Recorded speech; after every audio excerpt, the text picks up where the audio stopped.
কল্পনা করুন, বিশ্বের একটি দেশের মাথাপিছু আয় ইউরোপের অন্যান্য অনেক রাষ্ট্রের চেয়ে বেশি, কিন্তু দেশটির মানুষ আজ একবেলা খাবারের জন্য করছে হাহাকার। হ্যাঁ, বলছি ভেনেজুয়েলার অবিশ্বাস্য এক উত্থান ও পতনের কথা। দেশটি বিংশ শতাব্দীর শুরুতে মূলত কৃষি প্রধান ছিল। কোকো আর কফির মতো সব পণ্য রপ্তানি করে চলত দেশটির অর্থনীতি। কিন্তু 1914 সালে আবিষ্কৃত একটি খনি দেশের ভাগ্য পরিবর্তন করে দিল। মাটি ফুঁড়ে বেরিয়ে এলো কালো সোনা বা খনিজ তেল। ব্যাস, এরপর দেশের স্বর্ণযুগ শুরু হলো।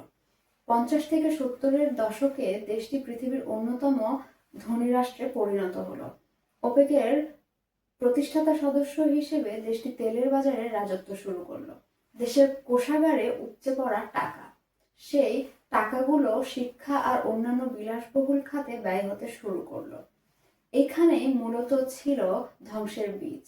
80-এর দশকে যখন বিশ্ববাজারে তেলের দাম পড়তে শুরু করলো, তখন দেশটির অর্থনীতি ভেঙে পড়লো তাসের ঘরের মতো।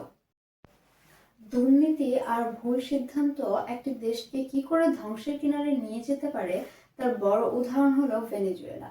আজ সেই তেলের প্রাচুর্যই তাদের জন্য একটি অভিশাপ।